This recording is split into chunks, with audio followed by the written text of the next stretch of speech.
Welcome back from that break. If you're watching us, this is Good Morning Abuja. And now to our first discussion. Our topic is harnessing the power of soft skills for greater effectiveness. I will have a guest here, Egena Elvis, Director of Leaseway Resources. Everybody has a unique skill that he has to enhance his productivity. Welcome to Good Morning Abuja. Thank you so much. Welcome. Thank you. Good morning. Welcome again, Elvis. It's a Thank pleasure you. having you around. Same here. Thank you. All right, so soft skills. Let's start with communication. How will good communication assist an individual in his workplace? First off, communication in itself is the web that ties everything we do as human beings. Okay. It's not just about what you do in the workplace, but how we live as individuals. The only way I get to understand what's on your mind is when you speak, because we're not mind readers. We're not spirits. We are human beings. So the moment you open your mouth to say something, I get to understand what the ideas are in your mind. I get to know what's going through in your mind.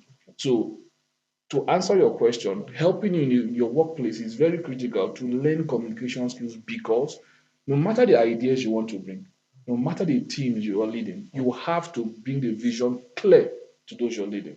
And if you don't know how to bring that to life, which is where communication comes in, you're going to have a dysfunctional team or a team that will be going in all directions except from where you're supposed to be headed. So with regards to workplace, communication is very critical. Apart from the fact that it helps you to communicate your ideas, it helps you also to build your team together. I can only be your friend when you talk to me. I can only know where we are headed when you say something about it. So that is why, for me, it's not just in the workplace, but for us to live effectively as a human being, you need to know how to communicate.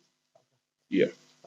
Okay, let's look at emotional intelligence now. Sometimes they say some people are not so mature, and communication is one of the ways that is exposed. Now, in a workplace, it's a collation of different kinds of emotion, True. a mix of different. Everybody has its own demons to fight. Everybody has its own battles to face. Everybody is dealing with something or the other. Yeah. But then there's a place where everybody has converged that has a prioritized goal. Now, how do we manage these emotions in such an environment, especially we are looking to intelligently achieve that goal? First off, when it comes to managing people's emotion, it doesn't start with the people. It starts with you, the person. And that's one of the reasons why one of the courses we offer in Blizzway Resources is called active listening. You, you that is trying to manage someone's emotion, do you even understand your own emotion first? Do you understand your triggers? Do you know when you're happy? Do you know what makes you happy? Do you even notice when there's a change in your thought process? For example, you were all happy, and all of a sudden something happened and that changed that mood. Did you notice when the change happened in your mind, or do Okay. you wait till the reaction happens physically first? So, but before we talk about even managing other people's emotion in a diverse environment, it has to start with us understanding ourselves, understanding our emotion, and how we affect the things we do. For example, most times they talk about transfer aggression. The source of those aggression didn't start when you blotted out. Most times it could be maybe as you're walking in the house, somebody said something that you were uncomfortable with, but because you were not conscious enough to recognize the thought and deal with the effect, you just wave it aside. So whenever anything happens as you go out that triggers something like that, the emotion that you've pent up already will come out. So I would say it starts by you managing, understanding your emotions first, and knowing how to regulate it before you can talk to the other person. Someone rightfully said that I may not have control about what happened to me, but I'm in full control of how I react towards it. So I think if we understand ourselves better, understand our emotion better, we'll be able to not just manage ourselves but those around us. All right, let's go to adaptability. Okay. How will an individual adapt to any situation so that he faces any challenges? How will he navigate all those challenges to get adaptable to the situation? First off, the first question will be, do you even need to be there in the first place?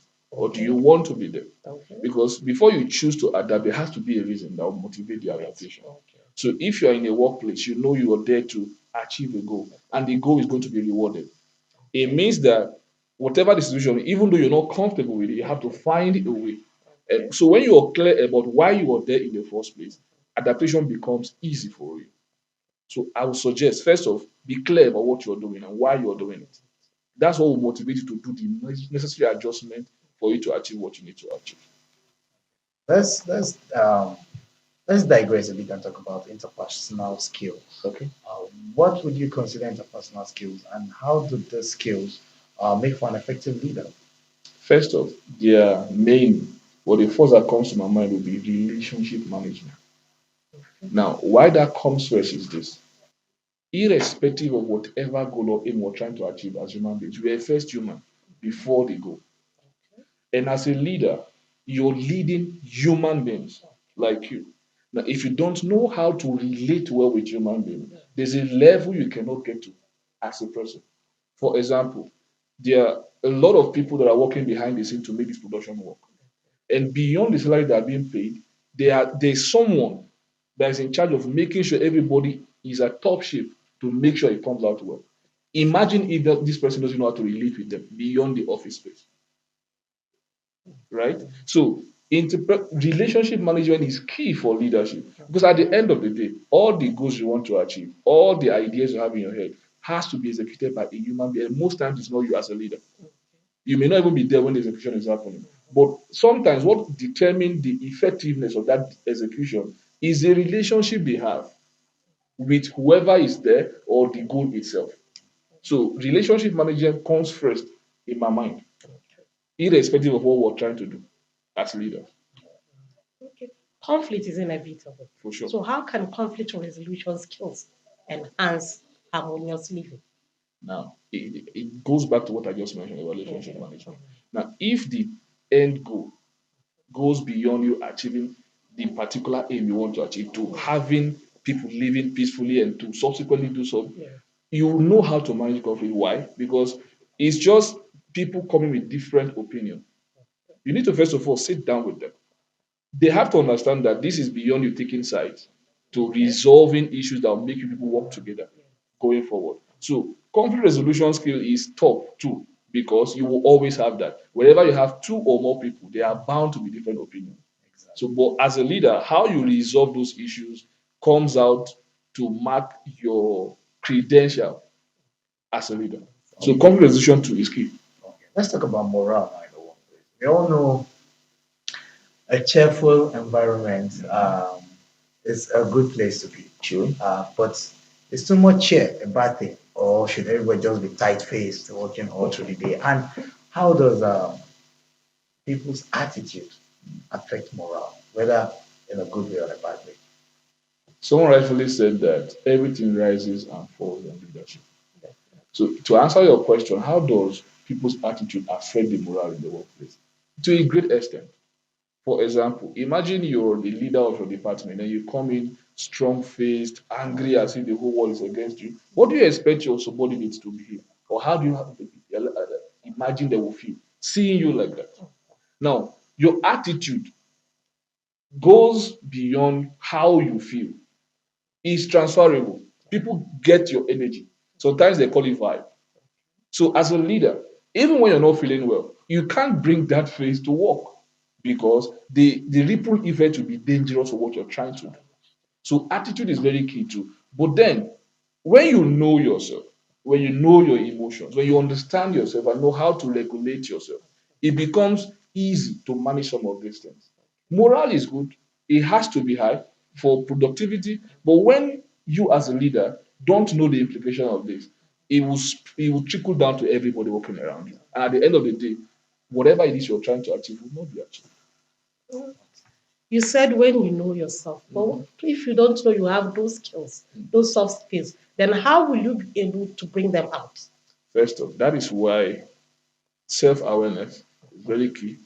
Well, now you mentioned emotional intelligence. One of the components of emotional intelligence is self-awareness. And they are also have a this like my organization. We train people on this. There's a topic we have in one of our modules are called effective messaging. Now, what that is about is you discovering what is unique to you, understanding yourself. In the process of taking that course, you get to know some things that you may not be aware about yourself before, some innate skills that you didn't know you have, some abilities that you don't even know you can express. Some of them would have shown up one or two times before, but we're not paying attention. So that course unveils yourself to you. So you get to know the many things you can do and how you can leverage on them in today's world. So to answer your question, there are different courses out there, including the one we offer in my organization, that can expose you to many things. And also, while that is an option, you can also pay attention, live intentionally, because you begin to observe things that ordinarily you just do passively. So that's one other way that you can get to know more about yourself and the abilities you have. Okay. Wow, amazing. The conversation has been Yes. very rich, and of course, it's thought provoking, talking about discovering oneself, self awareness as a component, as one of the strong components of emotional intelligence, and the fact that you need to live in the consciousness of what happens around you so that you'll be able to know who you are. Well, our conversation this morning has been with Egena Elvis, Director of Lizwe Resources. It's a pleasure having you on the show. It's Thank you a so pleasure much. having My you. pleasure. Yes. Thank you. Good morning, Abuja. We'll continue after the short break.